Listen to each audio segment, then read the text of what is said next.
Bonjour à toutes et à tous, c'est Kevin pour les Ludovore, on se retrouve pour notre menu crowdfunding du dimanche, avec cette fois une semaine assez légère pour être honnête. On s'était un petit peu habitué ces deux-trois dernières semaines à des gros menus de plus de 2 heures. Là on va revenir potentiellement sur une seule semaine à un rythme un peu plus léger, avec une vidéo qui fera certainement un petit peu moins d'une heure et demie, en tout cas je l'espère. Du coup, sans plus tarder, on est parti avec directement le petit point sur la chaîne, que voici tout de suite. Alors rien de très nouveau, si ce n'est qu'on a atteint, et c'est pas encore affiché pour le coup, les 1390 abonnés, on est presque à 1400, voilà, on compte sur vous pour aller le courant de la semaine à venir, peut-être, on espère, mais pour le reste, rien de très nouveau, donc on espère progressivement atteindre jusqu'à peut-être 1500 d'ici la fin de l'année, on espère, on verra bien. Mais sur ce, pas grand chose de nouveau sur la chaîne, donc du coup on se dirige directement vers le sondage de la semaine, que voici. Alors pour le coup j'ai déjà fait mon vote, j'ai voté moi-même pour The Thinning Veil, et donc vous voyez le classement The Thinning Veil justement est en première place assez largement, donc on le traitera bien évidemment parmi les gros projets de la semaine en compagnie de Slay the Spire, qui était très attendu également, la version jeu de plateau d'un jeu vidéo assez lui-même inspiré de jeux de plateau à l'origine, donc la boucle est bouclée finalement. On parlera aussi peut-être, mais j'ai pas encore décidé, des gros projets dans le Role Player Adventures avec une nouvelle extension et de Ocean's Legends of the Deep, mais ces deux projets-là sont en fait simplement des extensions et pas des jeux de base, donc je suis pas sûr que ce soit si intéressant de ça que les traiter parmi les gros projets de la semaine, donc peut-être qu'en fait il y aura seulement 2 gros projets cette semaine. Pour le reste, Tank Clash que vous voyez ici, Western Front, et bien vous le voyez ici, la campagne n'est pas encore lancée. Donc si c'est dans les jours à venir, bien ça attendra la semaine prochaine. Et puis ma foi, c'est peut-être juste à reporter, auquel cas j'ai pas vu la date de report justement. Mais bon, pour l'instant en tout cas, on ne le traitera pas là cette semaine. Ensuite, autre projet que je ne traiterai peut-être pas, du coup, Explosions in the Laboratory. Je sais pas, 2 voix, ça a intéressé visiblement assez peu de monde. Mais bon, comme il y a assez peu de projets cette semaine, je le traiterai peut-être malgré tout. Ouais, on verra bien. Quoi qu'il en soit, écoutez, on est parti tout de suite avec 2 gros projets pour sûr, peut-être 4, ça dépend si j'ai la flemme ou pas.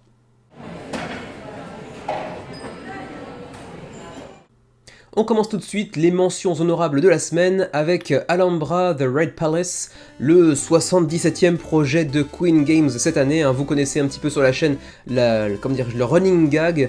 Queen Games fait quand même beaucoup de campagnes chaque année, et c'est souvent pour des jeux qui sont déjà préexistants. Pour le coup, c'est pas tout à fait le cas ici, puisqu'il s'agit d'un standalone qui provient à l'origine certes de Alhambra, qui lui, pour le coup, existe déjà, mais un standalone qui tient sur ses propres jambes, dira-t-on, avec un gameplay un petit peu différent, mais on reste sur de la construction de cités avec de la pose de tuiles, de la gestion de main, et puis un petit peu de set collection, le tout pour 2 à 6 joueurs, pour des parties de 45 à 60 minutes, donc relativement facile à sortir, pour 10 ans et plus. Reste que, bon, c'est Queen Games, donc encore une fois, c'est une campagne qui va pas spécialement comment dirais-je, se décaler, se différencier des autres campagnes de la semaine. C'est relativement quelconque en règle générale, c'est assez, comment dirais-je, ça me laisse pas de souvenirs impérissables en général, les jeux de Queen Games. Et pour l'instant, 350 contributeurs se sont réunis autour du projet qui a pour l'instant engrangé 35 000 euros. Quoi qu'il en soit, pour le reste, ça reste du Queen Games, donc c'est pas terriblement joli visuellement parlant, ça fait très allemand, et en même temps c'est un jeu allemand. Mais bon, si vous aimez les mécanismes de pose de tuiles, de construction de villes, de cités, ça pourrait potentiellement être pour vous malgré tout. Comme souvent avec Queen Games, les règles francophones sont également disponibles en téléchargement, pas en version physique vraisemblablement, mais au moins vous les aurez en téléchargement, et comme vous le voyez, il n'y a pas de texte sur le matériel, donc c'est pas vraiment une gêne que de ne pas avoir un livret de règles en physique dans la boîte. Voilà, pour le reste, quels en sont les prix rapidement? Y a-t-il différents niveaux de pledge? Apparemment oui. Vous avez ici un pledge de base, Alhambra Red Palace KS Edition, donc édition Kickstarter, à 49$ contre 89$ en magasin. J'y crois pas une seconde. Mais bon, faisons confiance, par acquis de conscience. 89$ en boutique, ok, certes, 49$ sur Kickstarter, mais plus les frais de port bien évidemment.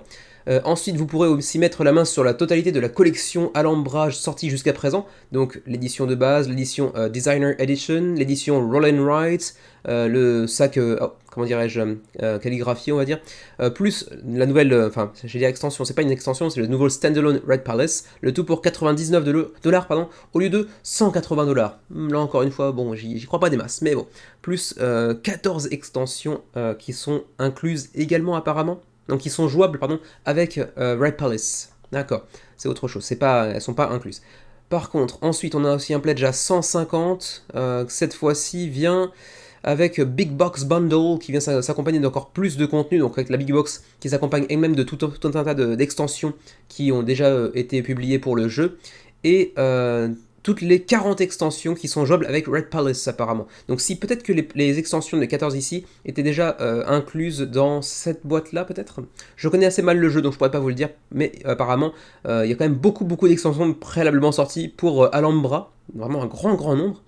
Et ensuite, on a aussi un 200 $ de pledge au lieu de 320 pour la Mega Box Bundle qui contient absolument tout ce qui a été sorti jusqu'à présent, plus les nouveautés, etc. Bref, on est sur un pledge comment dire, de fans hardcore de Alhambra. Donc vous me direz si vous en faites partie, mais comme souvent Queen Games en fait ressort, c'est un peu, c'est dans les vieux pots qu'on fait les meilleures confitures, hein. Je sais que c'est pas l'expression, mais c'est comme ça je vais la tourner parce que j'ai perdu le reste. Mais là encore une fois c'est pour le 20e anniversaire de Alhambra qui vous propose donc cet énorme pledge pour mettre la main sur l'ensemble de ce qui est sorti pour Alhambra. En même temps, si vous connaissez pas encore le jeu, je suis pas sûr que mettre la main sur le jeu et les 40 extensions, plus le standalone, soit vraiment l'option la plus intéressante pour être sûr de votre coup. Ensuite, pour ce qui est du shipping chart, donc des frais de port, pour l'Union Européenne, c'est 15, 19, 25, 25 en fonction de votre niveau de pledge. Pour le Canada, 22, 30, 45, 45. Et pour nous, dans le reste du monde, 35, 50, 80, 80. Ça pique un petit peu à ce niveau-là. Par contre, pour la TVA, j'ai pas vu de mention faite à ce niveau-là, donc a priori... Comme si je me souviens bien, parce que c'est pas garanti non plus, il me semble que Queen Games c'est allemand, donc non c'est pas allemand du tout. Donc si c'est le cas, peut-être pas de TVA ajouté par-dessus, mais j'ai pas vu de, comment dirais-je, de détails à ce propos dans la campagne en tout cas. Donc voilà pour Alhambra The Red Palace, un nouveau petit standalone dans l'univers de Alhambra. 7 jours avant la fin de la campagne très courte, 350 contributeurs et 35 000 € d'enragés pour le moment. Bon, pour celle-ci, vous étiez un certain nombre à avoir voté dans le sondage de la semaine et était finalement placé relativement haut, contrairement à ce que j'aurais pu penser. Du coup, j'en parle, mais en même temps, je vais pas en parler très longtemps parce que ça se déroule sur The Game Crafter, qui est une plateforme que je encore jamais vraiment fréquenté, et du coup je ne saurais pas trop comment naviguer dans cette campagne qui en plus de ça vous le voyez est actuellement à 41 backers, enfin 41 copies du jeu vendues durant cette campagne en tout cas.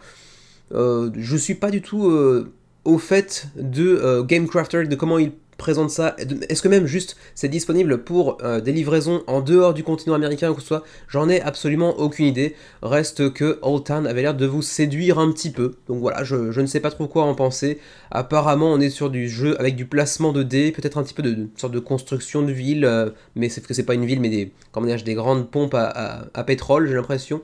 Honnêtement, j'y comprends rien, je sais qu'il y a un mode solo avec 18 cartes pour gérer une sorte d'intelligence artificielle, qu'il y a des tours de dés potentiellement également, que vous aurez une phase de préparation où vous allez répartir ensuite les dés dans une phase d'effort pour ensuite aller récolter c'est pas vraiment le mot, mais extraire du pétrole de par vos puits de pétrole, hein, vers une phase de drilling, donc de, comment dirais-je en français déjà, de drill, de forage, si je me souviens bien, et puis ensuite une phase de income où justement vous allez récolter via vos placements de dés en les connectant les uns avec les autres tout le pétrole que vous pourrez. Voilà. Ma foi, c'est à peu près tout ce que je peux vous dire. Pour le reste, vraiment, je suis complètement aux fraises sur cette plateforme qui est GameCrafter. Rapidement, est-ce qu'on peut quand même essayer de trouver le prix? Parce que même ça, j'avoue que je suis un peu paumé à ce niveau-là. Apparemment, c'est plus ou moins ici que ça se passe. Mais apparemment même des prix par nombre de copies achetées dans une sorte de gros pledge groupé pour les magasins, j'imagine. Je suis vraiment un petit peu aux fraises, donc si quelqu'un connaît mieux The Game Crafter que moi et qu'il a un petit peu de temps à mettre à contribution pour la chaîne éventuellement, laissez-moi un petit commentaire et je le mettrai en épinglé. Voilà pour Oil Town. Celui-ci m'a fait passer par bien des états pour être tout à fait honnête. Déjà, je l'avais pas vu venir, il n'avait pas été annoncé, en tout cas je l'avais pas vu moi de mon côté sur BGG ou quoi que ce soit d'ailleurs comme autre plateforme de renseignement que je peux avoir pour préparer le menu crowdfunding. Mais du coup j'ai reçu un mail pour me dire que Keymaster, l'éditeur, avait lancé un nouveau projet sur Kickstarter. Keymaster, si vous ne connaissez pas, c'est notamment, et principalement, je pense que c'est principalement pour celui-ci qu'ils sont connus, l'éditeur de Parks, donc Parks le jeu de base, plus Parks les extensions qui ont suivi par la suite, ou encore de Caper Europe également, qui avait fait un beau succès avec 5700 contributeurs. Et du coup, quand j'ai reçu un mail me disant que Keymaster Games avait sorti une nouvelle campagne sur Kickstarter, je me suis dit, ouh, ça sent la bonne surprise. Et je suis arrivé sur la page de Chicken. Voilà. Un petit jeu de party, donc un petit jeu d'ambiance, où vous allez brasser du dé dans tous les sens, et c'est un petit jeu de push your luck. Plus vous allez avoir de logos de poulet, plus vous allez grimper sur la piste de scoring. Si vous atteignez 25, vous gagnez la partie. Sauf que si vous atteignez, enfin si vous êtes, comment dirais-je, si vous sortez des têtes de renard, vous allez au contraire perdre des points. Si vous sortez des œufs, vous allez ajouter un nouveau dé jaune ou rouge à votre main de dé, donc en augmentant la chance d'avoir bien sûr des visages, des têtes de poulet, mais aussi en augmentant le risque d'avoir aussi des têtes de renard qui vous feraient perdre des points.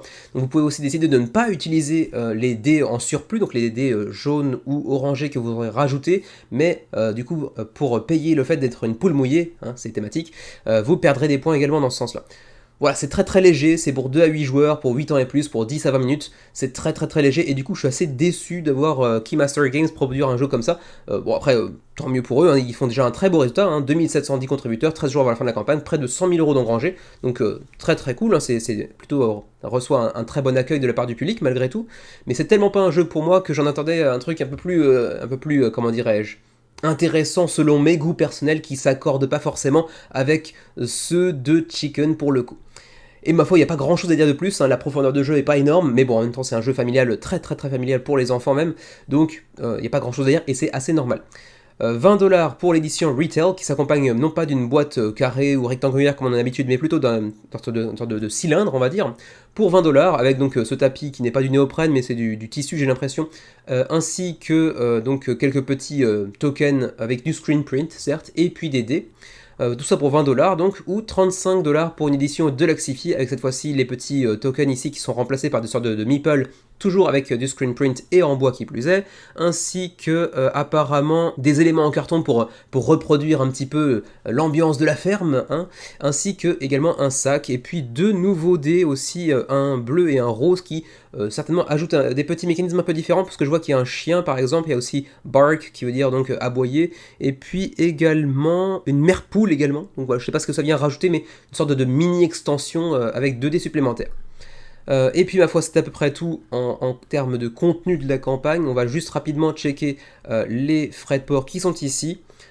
Pour ce qui est de l'Union Européenne ou même du Canada d'ailleurs, c'est 7 à 10$ pour la version retail ou 3 à 6 pour la Deluxe. Donc la Deluxe est moins chère en termes de frais de port. Ça c'est un joli geste de la part de Keymaster en revanche. Et pour nous qui sommes en Asie, ce serait 7,15 ou 3,11 en fonction du pledge et de la zone géographique dans laquelle on vit, j'ai l'impression. Pour ce qui est de la TVA, elle sera ajoutée dans le Pledge Manager, donc il faudra sortir une petite pièce en plus. J'ai l'habitude de dire un petit bifton, mais le jeu est pas très très cher, donc on va se contenter d'une pièce. Et ma foi, c'est à peu près tout pour Chicken, le nouveau jeu avec un joli succès malgré tout, de Keymaster Games avec 2700 contributeurs, 13 jours avant la fin de la campagne et près de 100 000 euros d'engrangés d'ores et déjà. On continue avec l'un des jeux pour lequel vous étiez très nombreux à voter dans le sondage de la semaine, qui avait recueilli, si je ne me trompe pas, 9 voix. Pour une semaine assez légère avec assez peu de votes, c'était plutôt un beau résultat. Il s'agit de Role Player Adventures avec une nouvelle extension intitulée Ghoulpax Secret. Ça a déjà accueilli 2635 contributeurs et près de 200 000 euros engrangés en l'espace de 3-4 jours de campagne, et il reste environ 2 semaines pour vous pencher sur son sujet. C'était une campagne attendue, hein, parce que le Role Player Adventures, malgré l'absence de version francophone pour le moment en tout cas, c'est un jeu qui en plus de ça se place dans l'univers de Ulos, si je me souviens bien, donc le même univers que Cartographer par exemple, ou encore que Lockup par exemple, ou Role Player premier du nom. Qu'est-ce qu'on avait d'autre encore? On avait... Bah c'est tout je crois. Ouais, Cartographers, Role Player, et puis donc Dawn of Ulos qu'on avait traité assez récemment sur le menu crowdfunding. Et la réception par les backers et par les différents joueurs de Role Player Adventures était assez incroyable. Le jeu est hyper bien noté, c'est un jeu hautement narratif et scénaristique qui vous place dans l'univers de Role Player. D'ailleurs, vous pouvez même définir, créer votre personnage de Role Player Adventures dans une partie de Role Player au préalable, donc ce qui est super intéressant aussi de faire une jonction entre les deux jeux, comme ça, au-delà du seul univers. Et donc ça avait super bien marché, vraiment la campagne avait très très bien marché avec 5900 contributeurs à l'époque, et les retours sont vraiment dithyrambiques. On nous dit que c'est un jeu avec une narration, une immersion assez incroyable, et qui vient s'enrichir du coup de nouveaux contenus de gameplay avec cette extension Ghoulpax Secret.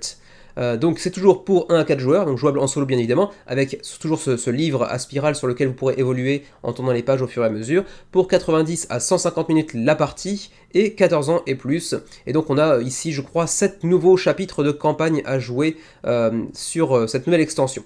C'est un 8.3 sur BGG, excellente note, j'ai oublié le féminin pour le coup, avec le Seal of Excellence de Dice Tower, de Man vs Maple, etc. Donc ça a été un jeu primé à de nombreuses reprises, et qui est assez difficile à obtenir en dehors des campagnes Kickstarter en règle générale.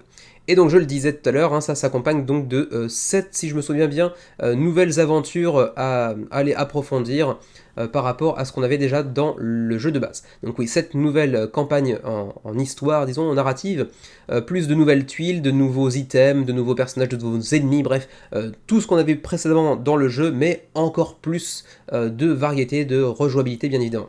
Puisque, je le rappelle, ce n'est pas un jeu Legacy, c'est des campagnes, mais vous pouvez y rejouer ad vitam aeternam, bien évidemment. Il y a même également un nouveau système de profession qui a l'air d'être assez intéressant. On pourra peut-être potentiellement changer de spécialité au cours de la partie. Ensuite, il y a aussi même le journal de Ghoulpax également, qui vous permettra de tenir des notes sur votre progression, je pense. Et puis, au-delà de ça, c'est une campagne, enfin, comment dirais-je, c'est une campagne qui s'accompagne pas de beaucoup de matériel, donc ça reste relativement abordable si vous vous contentez de prendre uniquement cette extension. D'ailleurs, on va voir un petit peu justement où en sont les niveaux de pledge. Descendons, voilà, c'est ici que ça se passe.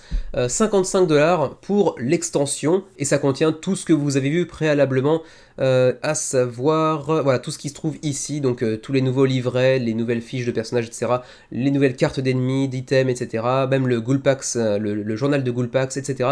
Donc il y a quand même un matériel assez conséquent pour une seule extension, même si c'est quand même beaucoup moins lourd que le jeu de base, bien évidemment. Donc tout ça pour 55$ contre 65 en boutique si un jour il atteint les boutiques, ceci dit.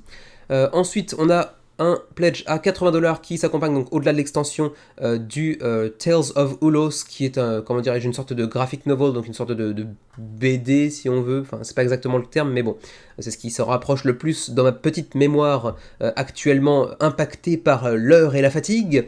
Ensuite, si vous voulez mettre la main uniquement sur le jeu de base, vous pouvez le faire aussi durant cette campagne pour 130$ au lieu de 160 en boutique. Oui, c'est assez cher, donc c'est pour ça que je vous disais que comparativement, l'extension est relativement abordable. Et si vous voulez la totale, parce que vous aviez raté la campagne d'origine, il faudra débourser 185$ pour le jeu de base plus l'extension, voire même 225$ pour mettre la main sur l'autre extension sortie préalablement qui s'intitulait Nephra's Judgment. Et vous avez aussi carrément un pledge all-in 250 pour accompagner les deux extensions, le jeu de base, ainsi que donc la graphic novel, espèce de BD dans le monde de Ulos. Ensuite, pour ce qui est des frais de port, brièvement, pour ce qui est de l'Union Européenne, 12, 20, 20, 25, Suisse, 16, 25, 25, 30, Canada, 20, 35, 45, 50, et pour nous qui sommes en Asie, au Japon, 25, 40, 60, 70. Ok, ça reste relativement honnête si on prend juste, par exemple, l'extension ou jeu de base plus extension, compte tenu du matériel, ça va, c'est pas trop pété. Et pour ce qui est de la TVA, pour ceux qui vivraient dans l'Union Européenne, c'est-à-dire la majorité d'entre vous j'imagine, les prix n'incluent pas la TVA, donc il vous faudra bien sûr la payer en plus durant le Pledge Manager. Donc attention à ça également. Donc voilà pour Role Player Adventures et cette nouvelle extension Ghoulpax Secret. Si j'en crois les retours qui en sont faits, en tout cas sur le jeu de base, c'est vraiment une valeur sûre, semble-t-il. En plus, dans le même univers que Ulos, donc si vous appréciez Cartographer, si vous appréciez Role Player, c'est un jeu qui devrait vous séduire également. Xavier, là, on ne l'a pas encore testé, on attend de finir le dilemme du roi avant de se jeter dans une autre campagne, même si c'est pas du tout un legacy pour le coup, contrairement au dilemme du roi, mais j'ai hâte d'essayer parce que c'est vrai que les retours sont vraiment très bons en règle générale. Vous me direz ce que vous en pensez, ceux qui éventuellement l'auraient déjà testé également. Role Player Adventures Expansion Gold Pack Secret, pour l'instant 2635 contributeurs, 14 jours avant la fin de la campagne et 200 000 € d'engrangés. On continue avec un petit détour du côté de chez BackerKit pour Explosion in the Laboratory, qui pour l'instant a accueilli 232 backers, 14 jours avant la fin de la campagne, et 4000 $ d'engrangés, c'est assez léger. C'est pour 1 à 4 joueurs, pour des parties de 15 à 25 minutes, pour 8 ans et plus, donc vous le voyez, c'est quand même très familial là encore. On est, comme pour Chicken tout à l'heure, sur un jeu de push your luck, donc on va essayer de manager autant que faire se peut les risques, avec le ratio risque-chance, disons, puisqu'il va falloir mélanger des potions en espérant ne pas faire tout péter, en fait, tout simplement. Donc c'est encore une fois un jeu relativement familial, relativement accessible. On va mélanger des potions et on va essayer de prendre en compte aussi le degré de risque qui va varier et augmenter inlassablement au fur et à mesure des tours et au fur et à mesure des risques que vous prenez en mélangeant de plus en plus de potions. Donc à vous de gérer l'équilibre entre le risque et éventuellement la possibilité d'aller chercher plus de points. Voilà, c'est relativement simple et comment dirais-je, relativement facile d'accès. Je pense que visiblement il n'y a pas tellement de texte sur les cartes, éventuellement ici le process card au dos, mais on s'en fout un petit peu, donc c'est jouable même s'il n'y a pas vraiment de version francophone. Pour autant, il faut quand même quelqu'un qui soit en mesure de comprendre quand même au moins à minima les règles du jeu, ainsi que les quelques, les quelques parties de texte sur certaines des process cards, pour certains prérequis, certaines conditions de scoring, etc. Ensuite, pour ce qui est du prix, alors on le voit ici, le contenu de la boîte, ça reste relativement simple, on n'est pas sur un jeu hyper fourni en termes de contenu, enfin de matériel, disons. Et pour ce qui est des pledges, du coup ça s'en ressent, puisqu'on est à un pledge d'origine à 9 $ pour le pledge de base, pour les 27 cartes, avec une sorte de petite boîte transparente très portable. Ensuite, si on veut le jeu complet, disons, dans une vraie boîte, ce sera donc cette fois-ci 29 $ pour bénéficier de la seconde édition du jeu. Là, apparemment, c'est plutôt la première édition, là, c'est la seconde édition, j'ai l'impression, qui s'accompagne également d'ailleurs de la version portative. Donc 29 $, ça reste très accessible. Pour le shipping, c'est 3 $ pour l'édition hyper portative, en petite boîte transparente hyper légère, ou pour la seconde édition, qui comprend d'ailleurs aussi cette petite boîte plastifiée, c'est 12 $ pour l'Union Européenne, pour l'Asie, bref, pour le reste du monde, tout sauf les États-Unis en gros. Et pour ce qui est de la TVA, par contre, je vois pas grand chose ici, donc a priori, quand c'est pas mentionné, j'aurais plutôt tendance à dire qu'il faudra la rajouter dans le Pledge Manager, si Pledge Manager il y a. Là-dessus, je ne suis pas encore très au fait de BackerKit, mais j'ai vu aucune mention concernant la TVA sur cette campagne. Donc voilà pour Explosion in the Laboratory. Pour l'instant, 230 contributeurs, 14 jours avant la fin de la campagne et à peine 4000 € d'engrangés. En serez-vous ou non? Pour ma part, je trouve ça assez vilain, visuellement parlant, pour être tout à fait net. Et je suis pas hyper fan du push your luck. En tout cas, pas quand c'est le seul mécanisme d'un jeu. Quand c'est une des mécaniques mises en avant dans un jeu qui en comporte d'autres, pourquoi pas. Mais là, en l'état, ça m'attire pas outre mesure. Quand je vois un projet suédois, je sais que ça fera plaisir au moins à un spectateur de la chaîne. Anto, si tu nous regardes, je sais que tu nous regardes de toute façon, Zone Wars Mutants Year Zero, c'est peut-être pour toi ou pas, parce que je pense pas que ce soit tellement ton genre de jeu à l'origine. C'est blindé de miniatures, très joliment réalisé. C'est un jeu d'escarmouche pour 2 à 4 joueurs qui se base sur l'univers de Mutant Year Zero, qui est un RPG et qui apparemment aussi a un portage en format jeu vidéo, mais pour le coup j'ai pas expérimenté l'œuvre moi-même, donc je pourrais pas vous en dire plus que ça.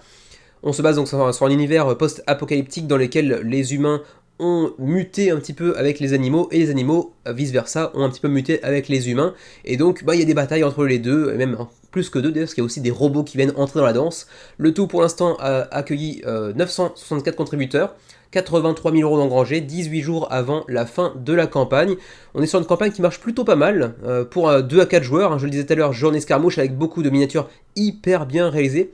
Là vous les voyez pré-peintes, mais évidemment elles ne le seront pas lorsque vous recevrez votre jeu, il faudra les peindre par vous-même, c'est juste ici une illustration. Par contre, elles disposeront déjà d'un couvert de lavis, et ça c'est super cool, parce que c'est vrai que ça donne quand même un peu plus de vie, un peu plus de punch aux miniatures, d'avoir ce lavis sur le dessus, c'est quand même assez classe, et c'est d'entrée de jeu ajouté aux miniatures, donc c'est pas une option, c'est pas un add-on complémentaire, etc. Non, c'est de base avec le lavis. Pour le reste, ça reste un jeu d'escarmouche relativement classique. Vous pourrez aussi utiliser éventuellement, si vous êtes un rôliste, les miniatures dans le jeu de rôle, bien évidemment. C'est l'un des intérêts de cette campagne aussi. mais ça se tient aussi en tant que jeu d'escarmouche apparemment. Mais étant pas moi-même un grand amateur ou un grand connaisseur en tout cas des jeux d'escarmouche, je ne pourrais pas vous en dire grand chose de plus. Je pense que ça reste relativement classique. On est sur plusieurs factions qui sont relativement asymétriques. Je crois que je les ai déjà passées d'ailleurs un petit peu trop rapidement. Ou pas, faut voir, non c'est peut-être pas encore passé d'ailleurs, mais bref, on aura les humains mutants, les animaux mutants, ensuite on aura aussi des robots, et une quatrième faction que j'ai oubliée je crois entre temps. Bah écoutez, je crois que si, je les ai quand même passés un peu trop rapidement. Ouais bah non, soit il y a eu une update, soit j'ai halluciné, mais tout à l'heure quand j'ai regardé la campagne, il y avait bien une mention précise de chacune des factions, mais bon, je me suis un peu paumé, c'est pas grave. Aucune importance. Quoi qu'il en soit, pour le shipping, c'est 14 à 18 euros pour l'Union Européenne, pour le Canada 25 à 30 dollars, assez cher, pour le reste du monde 35 à 40 dollars. Et pour ce qui est de la TVA, on nous dit juste ici qu'il y aura des entrepôts en Europe, ce qui vous permettra de passer entre les gouttes, enfin entre les douanes, enfin entre les gouttes de la douane, disons, les taxes douanières. Par contre, la TVA, je vois rien de particulier sur la TVA, donc j'aurais plutôt tendance, comme d'habitude, par souci de prudence, de sécurité, vous dire que, a priori, devrait y avoir de la TVA par-dessus en Pledge Manager. Pour l'instant, je vois aucune indication allant dans le sens inverse, donc à minima, je vais te dire, prenez garde, attention, il y aura peut-être de la TVA. Et pour ce qui est du prix de base, d'ailleurs, j'ai même pas vu le prix. Donc, on a ici 55 euros pour le pledge de base, donc le core game apparemment. Et puis ensuite, on a 92 euros pour le 4-Player Zone Bundle, qui s'accompagne cette fois-ci de l'extension Robots and Psionics, donc l'extension avec les robots, et puis les Psionics qui sont comment dirais-je, des mutants qui, eux, bénéficient de pouvoirs un petit peu psychiques, donc un petit peu différents des mutants de base qu'on a dans le jeu. Et puis finalement aussi 276, mais là c'est plutôt pour les boutiques, donc apparemment c'est pas trop intéressant pour le commun des mortels, disons. Et ma foi, c'est à peu près tout pour Zone Wars Mutant Year Zero, donc le nouveau jeu d'escarmouche avec des super miniatures en provenance de Suède. 964 contributeurs pour l'instant, 18 jours avant la fin de la campagne et déjà 83 000 € d'engrangés. On continue tout de suite avec Goblin Uprising. Alors pour ceux qui suivent la chaîne depuis déjà un certain temps, vous savez qu'il faisait partie des 50 jeux que j'attendais le plus pour l'année 2022. Il est enfin arrivé sur Kickstarter, et ça fait quelques mois que je me disais qu'ils étaient en train vraiment de se tirer une balle dans le pied, de vraiment très mal s'y prendre. Parce qu'en termes de communication, bon, ils sont vraiment pas terribles en anglais déjà. Bon, dans la campagne, ils ont reçu l'aide de quelqu'un visiblement qui les a accompagnés pour justement proposer une campagne qui se tient debout quand même en anglais. Mais j'ai pu échanger un tout petit peu avec eux pour un job à côté, et c'est difficile. Et du coup, très peu de communication au préalable, et c'est dommage parce que le jeu est vraiment super joli. Ça rend du rêve, enfin ça vend du rêve, vraiment c'est très beau. En plus de ça, c'est assez original en termes de thématique, puisque vous allez être ici les gobelins, et non plus les humains qui vont terrasser les gobelins, mais les gobelins qui vont chercher à prendre leur revanche. Et c'est assez intéressant, parce qu'en plus de ça, il y a un mode campagne, c'est en jouable en coop, mais également en PVP, donc à savoir chacun pour sa peau.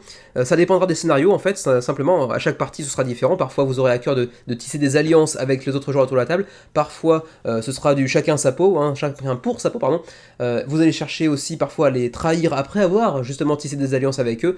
Ça va être assez fun, ça va être assez chaotique également, et en plus de ça c'est très bien réalisé, il y a des miniatures vraiment très jolies également. C'est disponible en version francophone, en tout cas pour ce qui est du livret de règles, je pense pas que ce soit pour la version physique. Et pour l'instant, ben ça marchote, mais c'est pas financé. En même temps, pour une fois, c'est vrai qu'on a un objectif de financement relativement réaliste, puisqu'on a un objectif à 76 000 €. On est pour l'instant à 48 000, donc on est à peu près aux 2/3. Ça devrait pouvoir se faire, mais pour l'instant, on est un petit peu léger. 283 contributeurs, c'est pas non plus énorme, et je pense que le jeu, avec son seul matériel, parce que c'est vraiment au-delà des belles miniatures, c'est très joli, c'est très bien coloré, le matos a l'air d'être plutôt classe et plutôt qualitatif, même si le plateau ici mériterait par exemple de la double épaisseur, entre autres. Mais je pense que c'est un jeu qui aurait pu faire bien mieux que ça s'il avait été mieux présenté, plus en avant, plus mis à disposition des créateurs de contenu, j'arrive pas à le dire. Mais du coup, bon, c'est un petit peu décevant, même si je pense que ça devrait financer malgré tout à terme. Je pense que quand même, malgré tout, la meilleure solution serait peut-être de annuler pour revenir dans quelques semaines, plutôt quelques mois d'ailleurs, après une bonne campagne de promotion, parce que je pense que le jeu pourrait faire mieux que ça. Quoi qu'il en soit.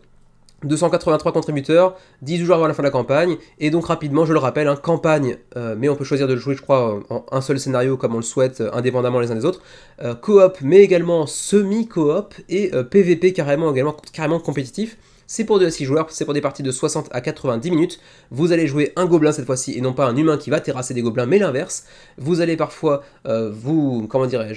tisser des liens, tisser des alliances, comme j'ai dit tout à l'heure, pour vaincre les humains ou pour vaincre d'autres gardiens d'ailleurs. Et puis à terme, éventuellement, chercher à chasser du trône le roi des humains de la région pour reprendre le territoire sur lequel vous étiez au préalable, quoi, en gros. Ensuite, on a un pledge de base à 99$, donc d'entrée de jeu c'est assez cher, certes, mais vous le voyez, les miniatures sont quand même assez classe, sont quand même très bien réalisées, au-delà d'être très mignonnes d'ailleurs. Ensuite, les 6 miniatures de gardiens qui elles aussi sont très joliment réalisées. Pour le reste, on est sur du matériel relativement habituel, relativement classique, avec beaucoup de cartes, quelques plateaux individuels qui, eux, pour le coup, mériteraient d'être un petit peu plus classe, peut-être avec du double épaisseur notamment, avec une sorte de, comme vous le voyez, une sorte de arbre de technologie qui cache son nom, disons. C'est des compétences que vous pourrez obtenir au fur et à mesure de votre progression dans le jeu. Ensuite, des tokens, des dés, et puis des tuiles d'emplacement, disons, de lieu. Ensuite, vous avez un pledge héroïque à 199$, ça commence à piquer assez méchamment, qui s'accompagne cette fois-ci de Fires of Elden Campaign, donc une campagne intitulée donc Fires of Elden, cette fois-ci c'est jouable donc en campagne, avec également une nouvelle région qui s'accompagnera de cette nouvelle tuile de jeu, et puis 4 miniatures de tyrans qui, eux, sont particulièrement classe, eux aussi d'ailleurs, plus 6 miniatures de généraux pour les tyrans en question, les champions, les humains, les elfes, les merfolk, bref, tout un tas de miniatures supplémentaires, et là on est quand même un peu plus sur des kilos plastiques, mais vous l'avez vu, c'est pas une nécessité, vous pouvez prendre le jeu de base tel quel, mais qui s'accompagnera pas donc du mode campagne, mais uniquement du PVP ou du semi-coop par exemple, mais si vous voulez jouer le mode campagne, il faudra aller chercher le pledge à 199, mais qui est blindé de plastique avec des miniatures vraiment très joliment réalisées, et ça me fait dire encore plus que c'est dommage de ne pas avoir mieux communiqué au préalable. Ensuite, rapidement, on va passer sur les frais de port. Alors voilà, ici un petit récapitulatif aussi des différences entre la basique et la heroic, donc le all-in contre la version de base, disons. Rappel aussi, la version francophone sera disponible, c'est pas précisé ici si c'est vraiment la totalité du matériel ou si c'est uniquement le livret de règles, je ne sais pas, mais a priori c'est quand même un petit projet d'un, je crois, éditeur mexicain si je me souviens bien. Alors c'est localisé ici à Miami, mais il me semble que c'est des Mexicains, donc je n'aurais pas vraiment une grande confiance quant à la présence d'un jeu totalement traduit en français, jusque dans son matériel, dans ses cartes, etc. Mais à minima, il y aura au moins le livret de règles. Alors ensuite, pour ce qui est des frais de port, là par contre c'est assez chéro, encore l'Europe s'en tire pas trop mal, pour la version basique c'est 22, la héroïque 27 ou le all-in 33. Quelle est la différence entre le heroic et le all-in pour le coup? J'ai un petit peu raté ça. Allons voir justement le all-in, qu'est-ce que ça change? On a aussi un Guardians Campaign Add-on. Ok, bon je vais passer assez rapidement, mais je sais pas très bien ce que c'est. Pour le Canada, 36, 42, 50. Ça par contre c'est assez chéro en termes de frais de port. Et pour nous qui sommes dans le reste du monde, 80, 110, 140, c'est quand même très méchant en termes de frais de port. Donc voilà pour Goblin Uprising, un petit peu déçu par le manque de communication préalable, mais c'est vrai que ça a l'air d'être un jeu vraiment très sympa malgré tout. Vous me dites ce que vous en pensez. 283 contributeurs, près de 50 000 € d'engrangés, mais on n'y est pas encore, 18 jours avant la fin de la campagne. On continue avec l'un des très beaux succès de cette semaine, à savoir Oceans Legends of the Deep.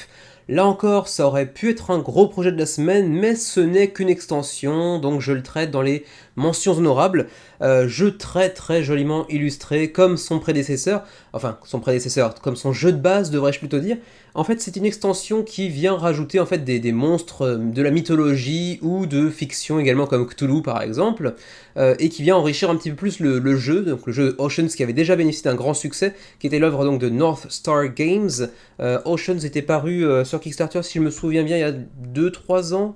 D'ailleurs c'était ici, voilà, oui d'ailleurs c'est bon de le préciser, un standalone de la série de Evolution qu'on avait vu ici et qu'on avait traité aussi sur la chaîne via un autre éditeur il y a de ça 6 à 9 mois si je me souviens bien. Et donc Oceans avait fait 12 000 contributeurs à l'époque pour sa première campagne et c'était donc en 2019, donc ça fait quand même 3 ans malgré tout, 3 ans et demi même, que Oceans était paru avec une version francophone qui plus est, avec des très belles illustrations, et on est sur un jeu dans la série donc de Innovation, pas du tout, excusez-moi, mais de Evolution, pardon, Et donc on reste sur un jeu de construction de moteurs essentiellement, mais cette fois-ci au fond de l'océan on va développer des nouvelles races sous-marines, et cette fois-ci ça s'accompagne donc de cette extension de 24, je crois, 24 créatures mythiques ou de fiction, c'est ça, 24 créatures uniques qui vont vous permettre, oui ça me gratte le nez, excusez-moi, j'arrive pas à me retenir aujourd'hui, qui vont vous permettre de faire des actions assez uniques et hyper puissantes durant votre partie, mais pour le reste, ça vient essentiellement enrichir un jeu qui propose une expérience de développement de moteurs, de construction de moteurs, de ressources. Au fur et à mesure de votre partie, vous allez construire, enfin pas construire, mais faire évoluer une espèce sous-marine vers une espèce qui n'existe pas encore, en lui faisant bouffer de plus en plus de choses pour qu'elle continue à évoluer au fur et à mesure. Cette extension s'accompagne également d'un mode solo qui n'était pas encore présent dans le jeu d'origine. D'ailleurs, vous pouvez aussi pledger le mode solo exclusivement, sans aller chercher les créatures mythologiques, etc. qui l'accompagnent. Le tout pour 16$, donc pour cette seule extension solo. Donc à voir si vous êtes vraiment fan de solo, parce que si c'est le cas, pourquoi pas, mais sinon, est-ce que c'est vraiment très intéressant d'aller backer un jeu seulement pour une extension solo ? Pas forcément, j'ai envie de dire. Si vous voulez l'extension avec donc toutes ces créatures mythologiques ou mythiques ou fictionnelles, quoi qu'il en soit, c'est 21$, donc ça reste relativement abordable pour donc les 24 créatures que j'ai mentionnées tout à l'heure, même si on les voit pas en détail, mais bon, il y aura, on les a vues un petit peu plus dans la campagne si vous avez fait attention. Ici, elles étaient présentées pas dans leur totalité, mais on a par exemple le Sobek. On a également Iku Turso, par exemple, Michibishi, ou Michibija, j'arrive pas très bien à lire, etc., etc., le Kraken norvégien, etc., bref, tout un tas de créatures mythiques, et également Cthulhu qui sera en promo carte également, enfin promo card dans le jeu. Donc 21$ pour cette extension avec donc les créatures. Vous pourrez aussi prendre un pledge à 45$ intitulé Legendary Edition Upgrade Pledge qui contient en gros l'édition, la boîte de l'édition Legendary, mais pas le contenu. Donc attention, si vous n'avez pas le jeu de base, il ne faut pas aller vers cette campagne, enfin vers ce niveau de pledge là. Ça contient uniquement la grosse boîte Legendary qui contiendra tout, mais il faut déjà le contenu pour l'accompagner. Donc par contre, ça contiendra aussi la nouvelle extension, plus le mode solo, plus les game trays. Et si vous n'avez rien du tout, eh bien, orientez-vous plutôt vers le Legendary Edition Pledge, qui là contient pour le coup la Legendary Edition avec la boîte et aussi le jeu dans sa totalité, plus la nouvelle extension, etc. Le tout pour 85$ contre 115 théoriquement en boutique. Reste que j'ai pas vu pour l'instant de version francophone indiquée où que ce soit dans la campagne. Le jeu était disponible en version francophone dans son jeu de base, et là, pour le coup, dans la campagne, je n'ai vu aucun drapeau où que ce soit. Donc, est-ce que c'est mauvais signe ? Potentiellement. Sachez en attendant que vous pouvez le tester sur Tabletopia pour ceux qui voudraient essayer éventuellement avant de pouvoir backer ou au moins acheter en boutique le jeu de base, parce que pourquoi pas, il existe en français. C'est le moment de le tester. Et vous voyez quand même que les illustrations sont généralement très très jolies. Ensuite, les shipping rapidement, et puis ensuite, on va quand même aussi checker rapidement dans la FAQ pour voir si d'autres langues seraient disponibles. Là, apparemment, le shipping, il faut... Ah ouais, d'accord, il faut ouvrir un Excel pour le voir. Alors, donc... Oh, c'est pas très bien présenté. Pour le Canada, 12, 12, 15, 15. Ok, pour l'Union Européenne, avec la Belgique, la France, c'est tout pour la francophonie. 14, 14, 16, 18. Pour le Luxembourg, c'est un petit peu plus cher, apparemment. Pour Monaco également. Pour la Suisse, 22, 22, 24, 26. Et pour nous qui sommes au Japon, par curiosité, 16, 16, 18, 25. C'est pas trop pété pour le Japon non plus. Et pour la TVA, ce sera à ajouter dans le Pledge Manager également, comme c'est souvent le cas. Et quand même, par acquis de conscience, on va aller voir la FAQ pour voir s'il y aurait par chance une version francophone dans le tas. Alors, est-ce qu'on peut trouver quelque chose à propos des différentes langues ? Oui, ici. Alors non, la campagne est exclusivement pour de l'anglais, mais apparemment des traductions, y compris pour la nouvelle extension, devraient arriver via les éditeurs qui avaient fait la localisation pour le jeu d'origine. Donc ça devrait arriver directement en boutique pour le coup. Voilà pour Ocean's Legends of the Deep, qui fait un très très beau succès, 4608 contributeurs, 25 jours avant la fin de la campagne, 225 000 € d'engrangés pour l'instant. En même temps, vous l'avez vu, hein, le jeu de base avait fait un énorme succès sur Kickstarter lors de sa première apparition, donc c'était assez prévisible qu'on ait un très beau succès là encore. Je pense qu'on ira certainement effleurer les 10 000, ou peut-être même les dépasser, on verra. Quoi qu'il en soit, c'est tout pour Oceans avec cette nouvelle extension Legends of the Deep. On enchaîne maintenant avec The Adventures of Tennessee James, un jeu très fortement inspiré par Indiana Jones, vous l'aurez deviné, c'est un petit jeu plutôt orienté vers un public familial, qui a déjà recueilli pour l'instant 103 contributeurs, enfin, je dis déjà, c'est assez loin du seuil de financement, vous l'aurez vu, hein, 6 890 € sur 22 000 nécessaires à 25 jours de la fin de la campagne. Ça sent un petit peu le sapin, hein, soyons honnêtes, en même temps on approche de Noël, mais bon bref, c'est un jeu qui permet de jouer de 1 à 4 joueurs si je me trompe pas, c'est ça, 1 à 4 joueurs pour 8 ans et plus, pour des parties de 30 à 45 minutes, en semi-coopération. En fait, vous allez évoluer dans différents sanctuaires, différents temples maudits, dans lesquels vous aurez à cœur de trouver certains trésors, tout en réussissant à vous en réchapper au final, mais bien sûr, les autres seront là pour mettre des bâtons dans les roues, et puis il y aura aussi tout un tas de monstres et d'ennemis en tout genre, il y aura même, encore une fois, petit clin d'œil à la série des Indiana Jones, des soldats fascistes que l'on voit ici, des soldats fascistes zombies également, bref, on a quand même pas mal de petits clins d'œil. Pour ce qui est du reste, c'est quand même relativement familial, relativement léger, ça n'intéressera pas grand monde peut-être sur la chaîne, parmi les spectateurs de la chaîne à mon avis, d'autant plus que le jeu n'est pas disponible en version francophone, en tout cas pas pour le moment. Pour ce qui est du prix du pledge de base, on va essayer de retrouver ça tout de suite, c'était un petit peu plus bas si je me souviens bien. Alors là on a les stretch goals, on va essayer de descendre, voilà, c'est ici que ça se passe j'ai l'impression. On a un add-on à 55$. Alors c'est pour les copies additionnelles, donc du coup j'ai raté le pledge de base j'ai l'impression, donc on va se reporter directement ici, on est donc à 55$ canadiens, donc attention le dollar qui est mentionné ici est un dollar canadien, donc il faudra retranscrire en français, en euros c'est 41€ actuellement, hein, selon le taux de change, donc 41€ pour le jeu de base, et ensuite vous pourrez aussi ajouter de nouvelles tuiles pour aller, comment dirais-je, enrichir encore un petit peu plus le gameplay. On aura aussi d'autres trésors accessibles via des petits add-ons également. On peut aussi ajouter une copie de leur précédent jeu intitulé Wishful Thinking avec un petit jeu de mots anglais pour les anglophones, ça pourrait être marrant, mais pour les non-anglophones, ce sera beaucoup moins par contre. Et donc pour ce qui est des frais de port, pour le Canada, 24$ canadiens toujours, donc attention, il faudra revoir un petit peu à la baisse pour ce qui est des dollars américains, ça devrait faire l'équivalent de, je sais pas, 16, 17, 18$ canadiens, enfin américains, pardon, si je me trompe pas. Ensuite pour l'Union Européenne, 50$ canadiens, c'est pas très amical envers le public européen, ça doit faire environ une trentaine d'euros je pense, hein, donc c'est assez cher en termes de frais de port pour un jeu qui est relativement léger, et pour l'Asie, 60$ canadiens de frais de port, là encore une fois ça pique assez méchamment. Et ma foi, c'est à peu près tout ce que je peux vous dire pour The Adventures of Tennessee James, petit jeu familial, d'aventure, de semi-coopération des temples maudits à la façon d'un Indiana Jones, mais ça ne plaira pas forcément à tout le monde, et en plus de ça, de toute façon, c'est pas accessible en français, donc pour un projet canadien, c'est quand même assez dommage, d'ailleurs il faut le mentionner, mais a priori, ça devrait pas intéresser grand monde du côté, disons, est de l'Atlantique. Voilà pour The Adventures of Tennessee James, 100 contributeurs, 7 000€ d'engrangés approximativement, on est assez loin du seuil de financement, ça sent un petit peu le sapin, je me répète. Étonnamment, vous étiez assez nombreux à avoir voté pour Legendary Tea Farmer dans le sondage de la semaine, et sans suite, parce que vous le voyez, 33 backers, 25 jours avant la fin de la campagne, il faut 25 000€, on en a actuellement 2000, on est très loin d'un financement. Les petits projets qui se lancent comme ça sur GameFound, les tout petits projets devrais-je plutôt dire même, sur GameFound, généralement ont du mal à attirer une sorte de traction suffisante à pouvoir vraiment lancer leur projet et le concrétiser. Et ben ça se confirme ici avec donc Legendary Tea Farmer, 2 à 5 joueurs, des parties de 80 minutes environ pour 10 ans et plus. On est sur un jeu de stratégie avec un petit peu de dessert qui se joue en compétitif, avec du placement d'ouvriers et puis de la de la gestion de ressources.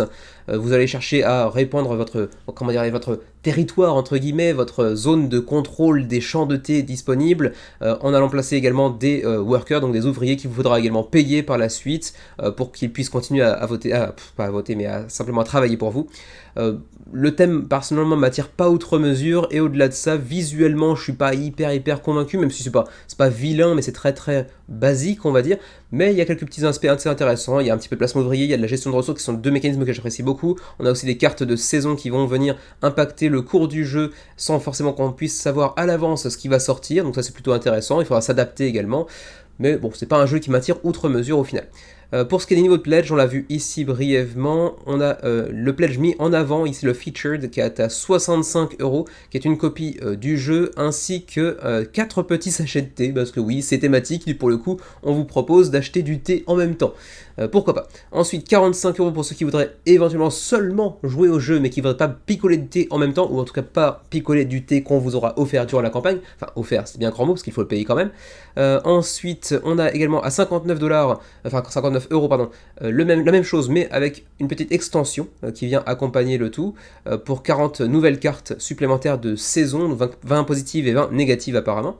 Ensuite, on a même des pledges un petit peu plus, comment dirais-je, random, si je puis dire, un petit peu plus étrange, à savoir un pledge à 109 € par exemple pour avoir au plus du jeu 2 sachets de thé, et puis même des petits bols de thé par exemple, donc tout un petit set de dégustation de thé, voilà. Bref, après il y en a quand même pas mal de petits pledges mécénat qui sont pas forcément très intéressants si on s'intéresse exclusivement au jeu et pas à tout ce qui l'entoure, dirais-je. Pour les frais de port, pour l'Union Européenne, ça va osciller entre 15 et 21 € en fonction du pledge que vous allez choisir. Pour ce qui est du reste de l'Union Européenne, ça va être entre 18 et 23. Pour le Canada, j'ai pas l'impression que ce soit possible, et pour ce qui est de l'Asie, enfin bref, du reste du monde, j'ai pas tellement l'impression que ce soit possible également. Bref, je sais pas. En tout cas, le pledge de base, enfin le pledge que vous paierez si jamais vous backez le jeu, n'inclura pas la TVA, donc il faudra ajouter ça par-dessus lors du pledge manager. Voilà pour Legendary Tea Farmer, pour l'instant c'est assez mal barré. Autre jeu qui se prend une claque dans la tronche depuis le début de cette semaine, c'est Trixes, qui se prononce Trixes mais qui s'écrit 3KSES, du côté de chez GameFound toujours, encore une fois 25 jours avant la fin de la campagne, donc on a encore un petit peu de temps, d'autant que le seuil de financement est très bas, comme vous pouvez le voir, 3000 €, mais pour l'instant, 9 backers. Ça sent encore une fois, ça sent même plus le sapin, là, ça sent la cagette, pour être tout à fait honnête, et pourtant, c'est plutôt un bel objet, vous allez le voir, on est sur une jolie boîte en bois, bon, il y a différentes éditions, la plus chère étant celle qui vous propose une belle boîte en bois. En fait, c'est un jeu 3 en 1, vous aurez 3 modules différents auxquels vous pourrez jouer, un beaucoup plus simple, un niveau plus intermédiaire, et puis un tout petit peu plus haut niveau, dira-t-on, même si ça reste très abordable, soyons tout à fait honnête. C'est pour 2 à 6 joueurs, c'est pour des parties relativement courtes, entre 15 et 20 minutes, pour 14 ans et plus, parce que les pièces peuvent être ingérées par des enfants etc. Mais en réalité c'est très abordable, donc vous pourrez y jouer même à partir de 8 ans sans aucun problème, et c'est un jeu extrêmement abstrait, vous allez le voir. Alors certes il y a un petit peu de thème, parce que les tuiles représentent assez joliment d'ailleurs 3 types de lieux, à savoir des lieux saints, des buildings, enfin des bâtiments iconiques à travers le monde, et puis également des sculptures incroyables de par le monde aussi. Bon, ok, c'est joli, c'est un bel objet, mais c'est vrai que pour l'instant ça attire pas outre mesure, et en plus de ça c'est quand même 3 jeux assez abstraits. On a donc, je vais essayer de les retrouver un peu plus bas, ce sera plus rapide, les 3 niveaux de pledge qui sont ici. On a donc un pledge qui est un petit peu deluxifié avec cette belle boîte en bois qui vient contenir toutes ces petites tuiles, le tout pour donc 35 €, puis 40 lorsque le jeu atteindra les boutiques apparemment. Ensuite, on a la même chose, mais cette fois-ci non pré-peint, donc vous aurez à cœur de peindre la boîte par vous-même une fois la réception opérée, et ça coûte du coup 31 €, donc 4 € de moins pour pouvoir peindre la boîte comme bon vous semble par vous-même. Et puis ensuite, si vous voulez vous contenter exclusivement d'un petit sac en tissu à la place de la boîte en bois, c'est possible aussi, avec des tuiles également un peu plus petites, qui sont en 4/5 je crois, oui c'est ça, voilà 4/5, donc un petit peu plus petite, mais le reste c'est à peu près la même chose, et le tout pour 23 €, donc c'est quand même bien moins cher. Sachez également que les règles seront disponibles en français, parmi d'autres langues d'ailleurs également, qu'on voit ici. Donc ce sera jouable, même si vous le voyez, il n'y a pas de texte, si ce n'est éventuellement le nom des lieux sur les tuiles en question, mais ça n'a pas d'intérêt en termes de gameplay. Les règles, elles, seront disponibles pour tout le monde, y compris en français. Ensuite, bon, les niveaux de pledge, je les ai déjà mentionnés, donc on va passer assez rapidement, même si là, il nous détaille différents niveaux de pledge, ils sont quand même très complet, c'est peut-être un petit peu trop amélioratif. En fait, il y a juste trop de niveaux de pledge pour ce que ça propose. Mais bon, après tout, pourquoi pas, c'est juste que vous pourrez choisir entre les lieux sacrés, entre les sculptures, ou encore avec les bâtiments iconiques par exemple, ou vous pourrez prendre la totale bien évidemment si le cœur vous en dit, dirais-je. Ensuite, pour ce qui est des jeux, on a un premier jeu très accessible qui s'appelle Find a Match. En fait, c'est un jeu de memory où vous aurez à cœur de simplement retrouver la tuile identique. Une tuile indiquera le pays, l'autre indiquera par exemple soit la ville, soit le lieu mentionné. Donc par exemple ici la Norvège avec l'église de Stave ou de Stave, je sais pas comment ça se prononce pour le coup, qui peut se jouer de 2 à 6 joueurs ou en solo. Ensuite, on a un jeu qui lui se rapproche plus du domino si je puis dire, avec des encoches, parfois en triangle, parfois en carré, parfois en demi-cercle, et qu'il faudra connecter les uns aux autres. C'est un jeu qui s'appelle Joints, le bien nommé du coup, pour cette fois-ci 2 à 6 joueurs, ou 4 à 6 si on joue en équipe de 2 par exemple également. Bon, ok, et puis finalement le dernier jeu qui est théoriquement d'un niveau un petit peu plus relevé, mais en fait à peine, et où il faudra faire des combinaisons entre justement les trois formes, donc carré, triangle et rond, qui seront raccordées à des émotions, qui seront donc la joie, la colère, et puis les sensations, quoi, en gros, et il y aura une influence d'une émotion sur l'autre, puis sur l'autre, etc., etc. Mais ça reste relativement abordable, même si on nous dit que c'est le jeu le plus complexe des trois, ça reste quand même très abordable. Et puis ma foi, c'est à peu près tout ce que je peux vous en dire, il n'y a pas grand chose de plus à mentionner, on peut juste aller voir rapidement quand même les frais de port, il y a quand même beaucoup de choses qui sont présentées ici, un petit peu trop pour son propre bien à mon avis. Alors pour les frais de port, Belgique, France, mais également Luxembourg, c'est 25 € de frais de port. Bon, c'est un bel objet certes, c'est peut-être un petit peu lourd vu que c'est du bois, etc. Mais c'est quand même un petit peu cher en termes de frais de port. D'autant plus que le jeu lui-même est pas si cher, donc bon, c'est un petit peu dommage. Et puis ensuite, pour la Corse, par exemple, c'est pas le même prix que pour la France. C'est assez rare de voir la Corse ayant son propre créneau dans les frais de port. Ce sera donc 39 € pour la Corse, le Canada 45 €. Et pour l'Asie, même si apparemment je vois pas le Japon dans le tas, ce serait 60 €, donc ça coûte assez cher également. Je vois pas de mention faite à propos de la TVA, donc j'aurais tendance à dire qu'il faudra débourser peut-être un petit billet. Ah si, c'est ici. Alors, pour la TVA, si vous ne faites pas partie de l'Union Européenne, il est possible que la TVA soit ajoutée par la suite, donc théoriquement, ça semble vouloir dire que si vous faites partie de l'Union Européenne, vous devriez passer entre les gouttes. Voilà pour ce qui est de Trix's. Vous me direz si vous faites partie des très rares backers, actuellement moins de 10 backers à l'heure actuelle sur ce jeu, qui visuellement présente plutôt bien, mais c'est vrai qu'au-delà de ça, bon, c'est pas un jeu qui présente outre mesure divinement bien, pourrais-je dire, même si ça a son petit charme malgré tout. Voilà pour Trix's. Et voilà également d'ailleurs pour les mentions honorables de la semaine, c'était le dernier.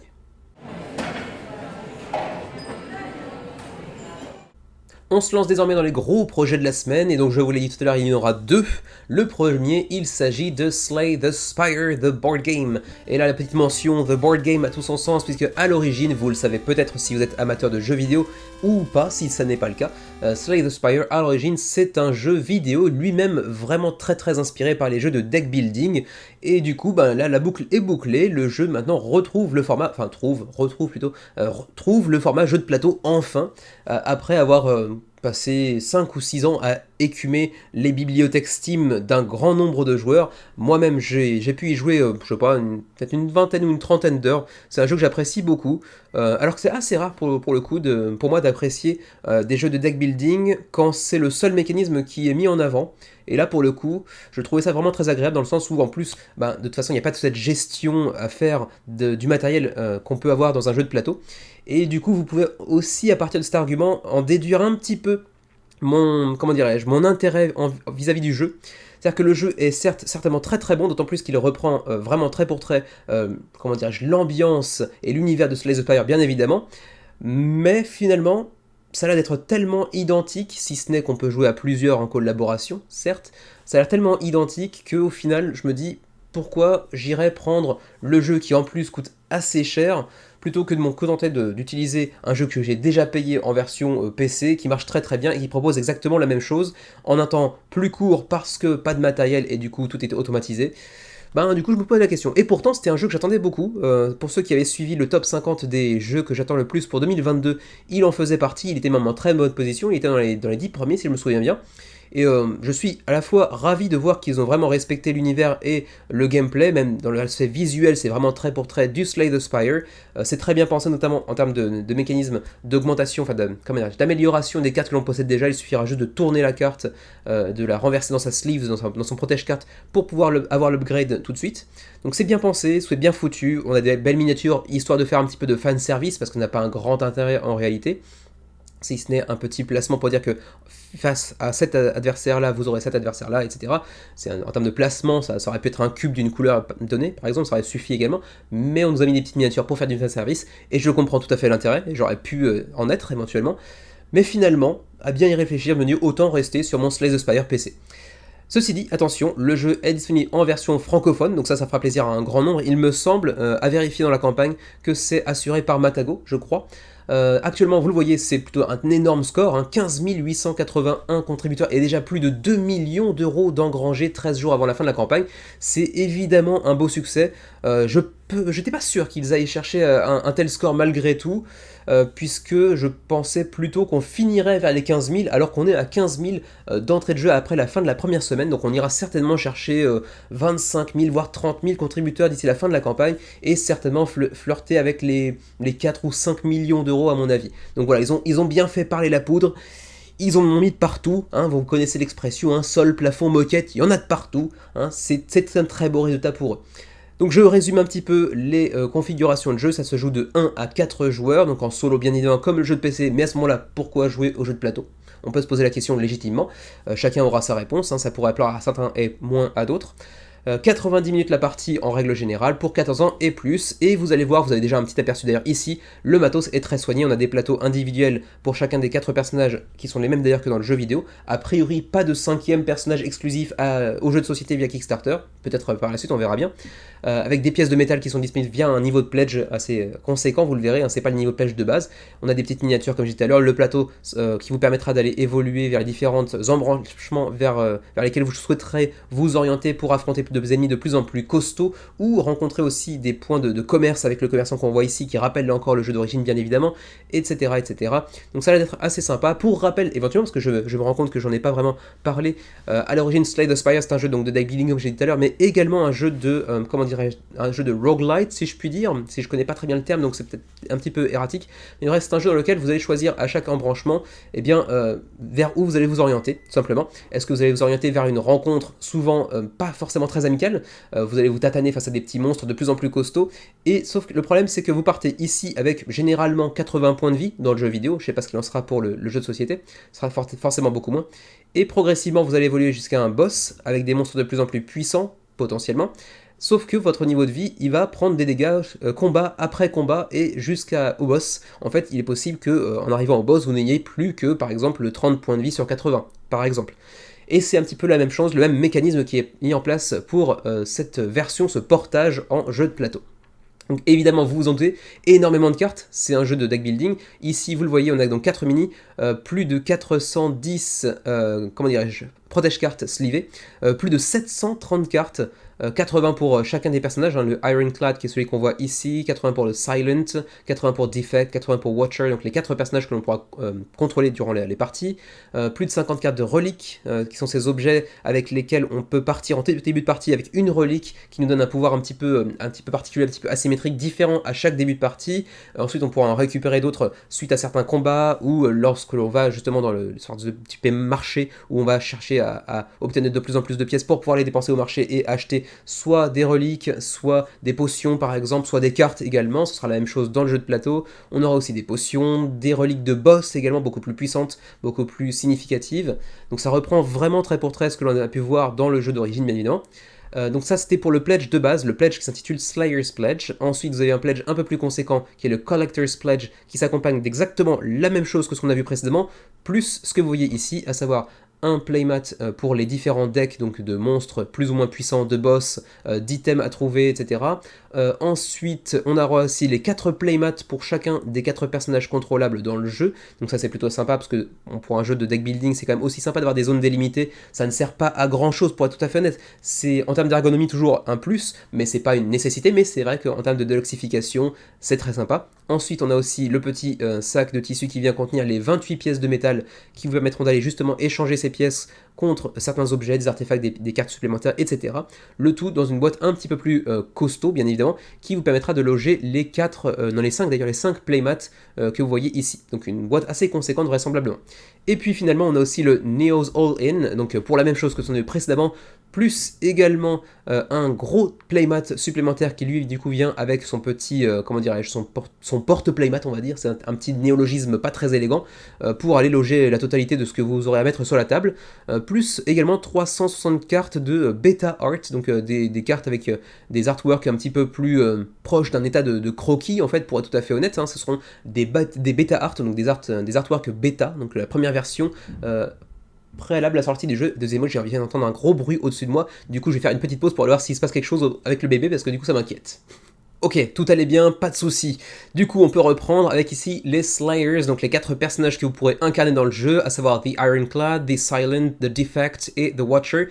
Donc 4 personnages contrôlables et qui seront, vous le verrez, si c'est comme dans le jeu d'origine, et je pense que c'est le cas pour le coup, radicalement différents les uns des autres. Alors bien sûr, ça reste un mécanisme de deck building, bien évidemment, mais ils ont chacun leur spécificité qui en font des personnages relativement asymétriques. On part pas du tout avec les mêmes cartes. Les cartes que l'on pourra prendre en cours de route via ce mécanisme central de deck building ne sont pas les mêmes non plus, les reliques elles-mêmes ne sont pas forcément les mêmes d'un personnage à l'autre, ce qui veut dire que l'expérience sera assez différente, même assez radicalement différente d'un personnage à l'autre. Par contre, je ne sais pas ce que ça peut donner quand on joue en collaboration, parce que dans le jeu d'origine, le jeu vidéo d'origine, on ne peut pas jouer en collaboration, c'est un jeu solo. Donc là, c'est vraiment le point sur lequel je serais vraiment très curieux de pouvoir tester le jeu un jour, même si je ne compte pas le baquer apparemment, enfin vraisemblablement, mais en tout cas c'est vraiment le truc, le point d'interrogation qui moi me permet de dire que malgré tout je suis intéressé par le projet, mais pas dans l'optique de le baquer pour autant. Mais vraiment, si vous êtes amateur du jeu de jeux vidéo, apparemment les quelques retours que j'ai pu en lire et en entendre montrent que la différence, la symétrie entre chacun des 4 personnages est plutôt bien conservée. Ce qui aurait pu être à la fois fun et super intéressant, et qui aurait pu légitimer également aussi un back par tous les joueurs du jeu vidéo d'origine, éventuellement c'est la création d'un 5e personnage spécifiquement pour la campagne, pour le jeu société de Slay the Spire. Pour l'instant, apparemment, on ne s'oriente pas trop vers la création d'un 5e personnage. En même temps, ça aurait certainement exigé quand même beaucoup de temps d'équilibrage, de création des cartes et des mécanismes, etc. Donc ça peut se comprendre, mais en même temps, c'est vrai que c'est un jeu qui avait été annoncé il y a quoi, 2 ans de ça déjà, et donc sur lequel il bosse certainement depuis plus longtemps encore. Donc on aurait pu espérer peut-être un potentiel personnage supplémentaire ou des monstres supplémentaires qui n'existent pas dans le jeu vidéo. Pour l'instant, apparemment, c'est pas le cas. Le how to play, on passe, un deck building avec du rogue, on comprend un petit peu le principe, hein, je l'ai déjà expliqué tout à l'heure. Ensuite, ça c'est pour les daily reveals, donc l'équivalent des stretch goals, mais j'ai l'impression que la majorité des trucs étaient déjà présents dans le jeu vidéo, donc c'est pas vraiment des stretch goals, c'est plutôt vraiment des reveals comme ils le disent, hein. On va juste vous dévoiler de nouvelles cartes jour après jour, mais ça veut pas dire qu'elles sont ajoutées à la campagne, sauf peut-être quelques-unes, comme ici on voit que c'est une exclusivité Kickstarter, la carte Adrénaline, qui vous permettra, je crois que c'est pour le robot, ça pour le coup, si je me souviens de l'icône, qui vous permettra d'aller gagner une donnée d'énergie spécifique à tel et tel personnage, puis ensuite de tirer 2 cartes, et enfin de exhaust, donc de vous défausser de cette carte jusqu'à la fin de la partie, enfin jusqu'à la fin du combat en tout cas.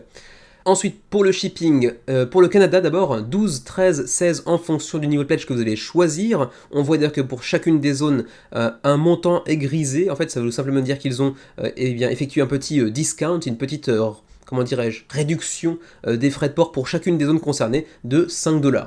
C'est pas énorme, mais ça fait quand même plaisir. D'autant plus que les frais de port sont déjà à l'origine pas extraordinairement chers. Pour l'Union Européenne, 7, 8, 10. Preuve s'il en est que les frais de port sont plutôt abordables pour le coup. On voit très rarement sur Kickstarter des frais de port pour l'Union Européenne à moins de 10€ pour un jeu relativement costaud, hein. Surtout quand vous prenez le all-in avec les playmats, avec les pièces de métal, etc. 10$, c'est pas énorme du tout, loin de là. Ensuite, pour le reste de l'Europe, donc pas dans l'Union Européenne, mais par exemple la Suisse, 13, 17, 21. Ça reste quand même vraiment abordable compte tenu du matériel qui est à l'intérieur. Ensuite, pour nous qui sommes dans le Rest of Asia, 28-32, puis 38-53, j'imagine que ça dépend du pays, ça pour le coup, mais ça devient un petit peu plus cher en revanche ici. Pour ce qui est de la TVA, ce sera dans le Pledge Manager qu'il faudra sortir un petit billet supplémentaire pour pouvoir payer cette fameuse TVA.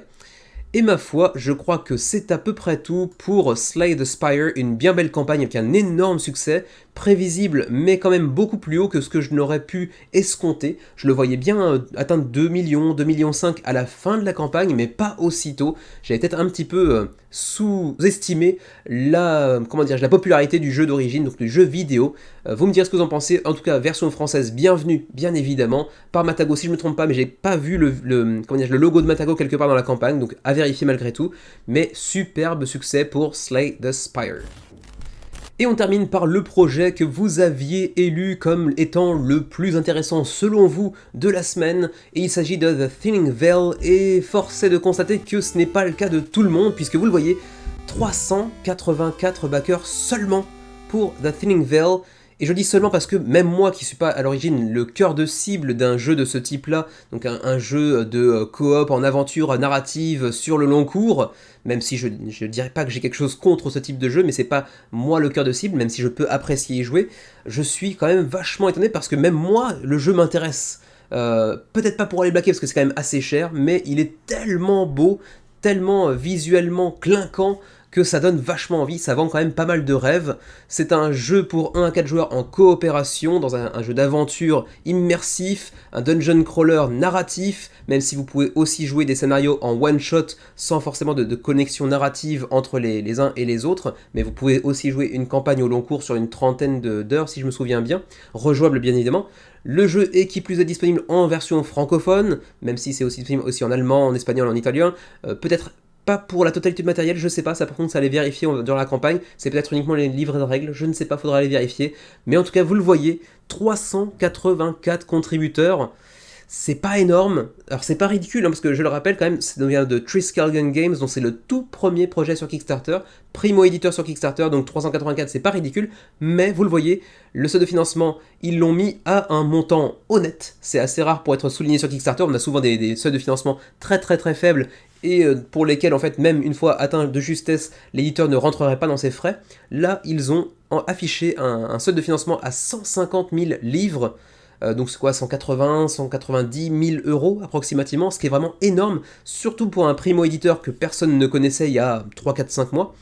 Et pour l'instant, c'est tout sauf ridicule, 50 000 euros, c'est bien plus que le seuil de financement de la majorité des jeux qu'on voit sur Kickstarter, donc pour la majorité des jeux, ça aurait financé, mais en l'état, c'est loin d'être le cas. On est à quoi, un peu plus d'un tiers du seuil de financement, non moins pardon, un peu moins d'un tiers du seuil de financement actuellement.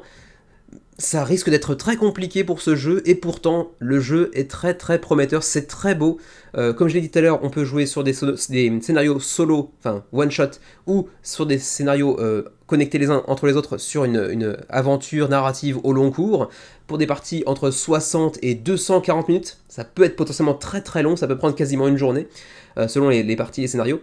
1 à 4 joueurs pour la partie, donc jouable évidemment en solo, pour 14 ans et plus, et vous le voyez, la présence sur table est quand même très très belle, les tuiles de lieux sont très très joliment illustrées, les miniatures ont l'air d'être hyper détaillées, vraiment très très classe, on a des plateaux individuels pour chacun des personnages que vous pourrez incarner, avec visiblement de la double épaisseur d'entrée de jeu, on a des dés customisés, ainsi que des dés un peu plus classiques pour le coup, les cartes sont elles aussi très très belles. Vraiment, je suis assez bluffé par la qualité visuelle du jeu, c'est clairement pas des débutants, clairement pas des amateurs, ils savaient ce qu'ils faisaient bien évidemment, c'est juste que c'est un nouvel éditeur, mais ça doit certainement être l'œuvre de passionnés qui étaient déjà dans le milieu auparavant dans d'autres éditeurs, j'imagine, parce que je vois mal comment des débutants auraient pu sortir un truc comme ça d'entrée de jeu. En tout cas, c'est vraiment très très beau. On va voir un petit peu ce qu'il y a dedans de manière plus détaillée, même si ici vous pouvez voir aussi que durant la campagne, si vous backez ce jeu durant cette campagne, vous aurez aussi une miniature exclusive qui est celle du Twilight King. On retrouvera le Twilight King dans une autre miniature un peu plus bas, mais une miniature bien plus classique où il est seul, et ici il chevauche une espèce de monture en forme d'oiseau assez dégueulasse. Vous pourrez donc bénéficier de cette miniature en complément gratuit durant la campagne Kickstarter, et elle est assez costaud, vous allez voir. Alors, qu'y a-t-il dans la boîte? On aura donc d'abord différents héros, vous en verrez ici je crois 4, oui ça 4, mais il y en aura d'autres ensuite via une extension. Ici par exemple on a le Berserker, alors là on retombe vraiment dans les archétypes très typiques de ces genres d'univers, avec donc de la fantasy un petit peu dark on va dire. Le Berserker c'est le guerrier, comment dirais-je, à bout portant, avec une portée assez faible, mais qui est hyper puissant, qui encaisse bien, c'est un tank en gros. Ensuite, on a ici le Thief, donc le voleur, qui lui est beaucoup plus dans l'action subreptice, bien plus dans l'infiltration et la discrétion. Ensuite, ici, on a le Fane Priest, donc lui, certainement plus dans, je sais pas, une sorte de soin, d'invocation, de magie, etc. Et puis, finalement, on a le Veil Warden, qui lui, a l'air d'être un prêtre un petit peu dégueulasse, un petit peu scarifié dans tous les sens, avec des runes, mais qui est très très classe en termes de miniatures. Elles sont toutes très très bien détaillées, et je crois que en plus, sur ce qu'on peut voir ici, il y a peut-être même, mais c'est à vérifier là encore, peut-être même du lavis par-dessus, à voir, à vérifier. Mais ça doit être un plaisir à peindre quand on est fan de miniatures. Et ça ne s'arrête pas là, les ennemis aussi ont leur propre miniature, ici par exemple le Geistbound Skeleton, le Geistbound Archer, etc. etc. On a même des squelettes qui balancent des bombes, bref, ça reprend certains, là encore une fois, archétypes du monde de la Dark Fantasy, que ce soit en jeu vidéo ou en jeu de société, en RPG, etc. C'est extrêmement bien réalisé. Ensuite, on va aller voir également l'extension qui nous permet d'avoir encore plus de personnages. Je fais un petit point sur le Twilight King que j'ai mentionné tout à l'heure. Tout à l'heure, il chevauchait une monture, là, il est tout seul. Il n'en est pas moins dégueulasse, mais il est extrêmement bien réalisé. Continuons, je vais essayer de retrouver donc les autres composants que voici. 50 tuiles de lieux, avec des couloirs, avec des corridors, avec des pièces, avec des cimetières, des cryptes peut-être même. Ensuite, tout un tas de cartes, des cartes de trésors, des cartes de reliques, des cartes de pièges, des cartes de potions, d'équipements, bref, tout ce que peut avoir un dungeon crawler en général. Et c'est peut-être aussi un point qui peut justifier, qui peut justifier, mais qui peut expliquer en partie le manque de traction sur cette campagne au-delà du prix et du fait que ce soit un prix moniteur, donc que la confiance n'est pas forcément au maximum pour l'instant. C'est peut-être que pour l'instant, en l'état, au-delà de la direction artistique qui est vraiment magnifique et de la qualité du matériel qui a l'air d'être vraiment élevée, on peut se demander ce qui le différencie, le distingue véritablement des autres dungeon crawlers du même registre. Et là, pour le coup, je ne saurais pas vous répondre parce que effectivement, ça ressemble à Dungeon Crawler numéro 1792.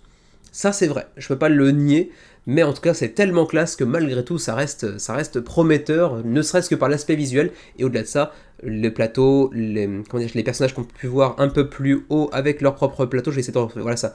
Ça a l'air d'être un petit peu asymétrique avec des spécificités pour chacun des personnages, des emplacements pour aller justement ajouter des équipements, des sorts, comment dirais-je, des armures, etc. Donc ça a l'air malgré tout bien foutu, mais est-ce que c'est différent, est-ce que c'est original de ce qu'on a pu voir précédemment dans le même genre de jeu? Ça par contre c'est pas garanti. Donc ensuite, les tokens, les dés, les autres dés un peu plus classiques pour le coup, des cubes en acrylique également. Ensuite, 3 livrets, donc le livret de règles, le livret de scénarios qui sont certainement du coup des scénarios en one-shot, je pense. Et puis ensuite, le Book of Revelation qui lui, je pense, est le livret de campagne sur une trentaine de scénarios si je ne me trompe pas. Les miniatures, pour certaines assez conséquentes en termes de taille, mais en tout cas toutes très classes et très détaillées. Ensuite, on arrive justement au niveau pledge. Le pledge de base est à 140 €. Donc oui, des gens, ça pique d'entrée de jeu. Alors même si on a effectivement cette petite miniature, enfin petite, elle est assez conséquente, puisqu'on l'a vu tout à l'heure, elle fait 15 cm, donc quand même assez conséquente. Mais bref, miniature gratuite comprise, ça fait quand même 140 € le jeu d'un primo-éditeur, dont on n'a jamais pu tester de jeu au préalable. Je crois que c'est une campagne qui s'accompagne pas de beaucoup de vidéos, justement, je vais vérifier rapidement. Voilà, il n'y a quasiment aucun contenu sur le jeu, il y en a ici un petit peu, mais c'est l'éditeur lui-même qui a fait ces vidéos. Donc en gros, on n'a aucun retour de vidéastes, de créateurs de contenu, ce qui ne veut pas dire que le jeu est mauvais, mais évidemment qu'à l'époque à laquelle on vit, lancer une campagne avec aucun retour de médias, de créateurs de contenu, c'est risqué, et du coup je pense que c'est une des raisons parmi lesquelles j'en ai mentionné une autre précédemment vis-à-vis de l'originalité, de ce que ça vient apporter de véritablement nouveau au genre. Ce sont deux raisons qui peuvent expliquer le manque d'intérêt pour la campagne, le manque de traction pour l'instant en tout cas. 140 €. Ensuite, Mists at Noontide, un pledge supplémentaire qui, pour cette fois-ci, fait grimper la note de 52 €, 192 € pour ce pledge-là, qui vient cette fois-ci s'accompagner de 6 dés marbrés de couleur, donc pour chacun des 4 personnages, je pense, ainsi que de 2 packs d'extension pour des héros supplémentaires. Ça, c'est quand même très très sympa pour aller renouveler un peu l'expérience, pour ajouter beaucoup de rejouabilité. Vous avez ici certains des personnages que vous pourrez incarner par la suite, donc le Channeler, le Headhunter par exemple, et il y en aura d'autres par derrière, et il y aura certainement encore plus de héros à découvrir par la suite, j'imagine. Peut-être un Hero Expansion Pack 3, si en tout cas la campagne marchait, ce qui n'est pas le cas pour l'instant.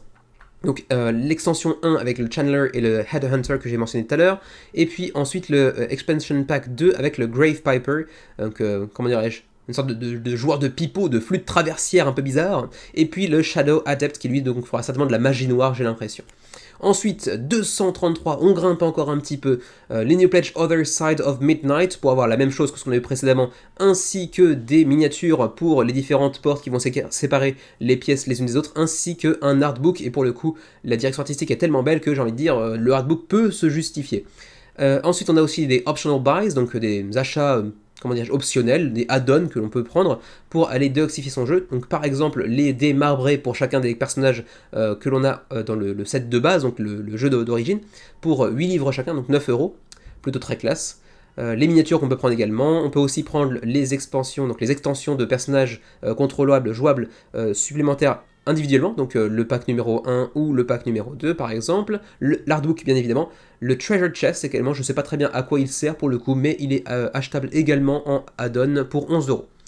Ensuite, les stretch goals, c'est un petit peu mal barré, parce que pour l'instant le jeu est assez loin d'être financé, comme vous l'avez pu le voir. Je pense que Triskelion Games a tout à gagner à annuler la campagne pour revenir quelques mois après, envoyer des protos un petit peu à droite à gauche à des créateurs de contenu, parce que vraiment en l'état, ça a peu de chances de marcher. Même si 50 000€, c'est vraiment pas à rougir, clairement, pour une première tentative sur un jeu de ce genre-là. Continuons avec donc les frais de port. Je rappelle que ici le drapeau français pour la version francophone qui sera disponible. Alors bien évidemment en l'état ça dépend bien sûr du MOQ, donc de la quantité qu'ils auront à produire. Si c'est rentable ce sera la totalité du jeu, si c'est pas le cas ce sera peut-être uniquement un PDF à voir. En l'état ce serait plutôt pour un PDF et encore si le jeu finance, ce qui n'est pas garanti pour l'instant. Et ensuite, finalement, pour le shipping, pour l'Europe, alors il y a 3 zones différentes, donc bon, on va essayer de retrouver à quoi ça correspond. C'est la FAQ. Bon, ok, encore un petit point noir à mettre à l'effectif de la campagne. On ne sait pas à quoi correspondent ces 3 zones, sauf si on va dans la FAQ. On va dire que certainement la Belgique et la France sont dans la zone 1, auquel cas ça pique. 39 livres, 42 livres, 46 livres de frais de port, reporter ça en euros, même pour le pledge de base, ça fait du 45-50€ de frais de port, c'est très très très cher. Ensuite pour le Canada, 63 livres jusqu'à 80 livres de frais de port, ça aussi, troisième raison qui peut expliquer le manque de succès de la campagne très clairement. Et pour nous qui sommes au Japon, juste par curiosité, 50 livres à 61 livres, là aussi c'est quand même assez cher.